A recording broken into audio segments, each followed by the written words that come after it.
நாளாகமத்தின் 2ஆம் புஸ்தகம் 5ஆம் அதிகாரம். கர்த்தருடைய ஆலயத்துக்காக சாலமோன் செய்த வேலையெல்லாம் முடிந்தபோது சாலமோன் தன் தகப்பனாகிய தாவீது பரிசுத்தம் பண்ணும்படி நேர்ந்தவைகளை கொண்டு வந்து வெள்ளியையும் பொன்னையும் சகல பணிமுட்டுகளையும் தேவனுடைய ஆலயத்தின் பொக்கிஷங்களில் வைத்தான். பின்பு கர்த்தருடைய உடன்படிக்கை பெட்டியை சீயோன் என்னும் தாவீதின் நகரத்தில் இருந்து கொண்டு வரும்படி சாலமோன் இஸ்ரவேலின் மூப்பரையும் கோத்திர பிரபுக்களாகிய இஸ்ரவேல் புத்திரரின் வம்சத் தலைவர் எல்லாரையும் எருசலேமிலே கூடிவரச் செய்தான்.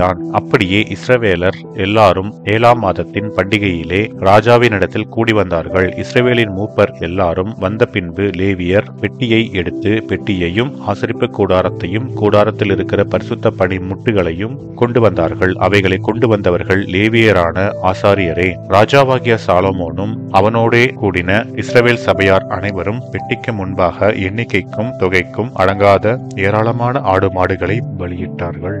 அப்படியே ஆசாரியர் கர்த்தருடைய உடன்படிக்கை பெட்டியை ஆலயத்தின் சந்நிதியாகிய மகா பரிசுத்தமான ஸ்தலத்திலே கேருபீன்களுடைய செட்டைகளுக்கு கீழாக கொண்டு வந்து வைத்தார்கள். கேருபீன்கள் பெட்டி இருக்கும் ஸ்தானத்தின் மேல் தங்கள் 2 செட்டைகளை விரித்து உயர இருந்து பெட்டியையும் அதன் தண்டுகளையும் மூடிக்கொண்டிருந்தது. பெட்டியில் இருக்கிற தண்டுகளின் முனைகள் சந்நிதி ஸ்தலத்திற்கு முன்னே காணப்படத்தக்கதாய் அந்த தண்டுகளை இழுத்தார்கள். புறம்பே அவைகள் காணப்படவில்லை. அது இந்நாள் வரைக்கும் அங்கே இருக்கிறது.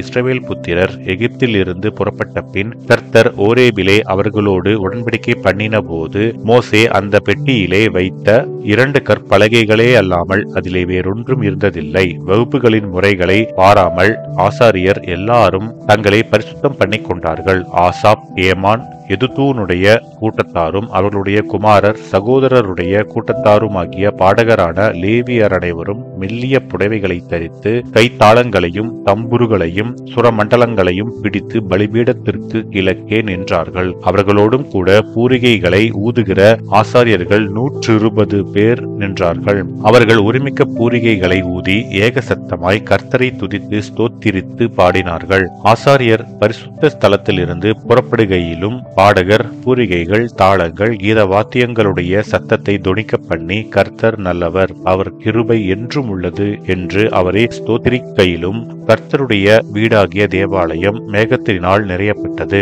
அந்த மேகத்து நிமித்தம் ஆசாரியர்கள் ஊழியஞ்செய்து நிற்கக்கூடாமற் போயிற்று. கர்த்தருடைய மகிமை தேவனுடைய ஆலயத்தை நிரப்பிற்று என்பதே. ஆமென்.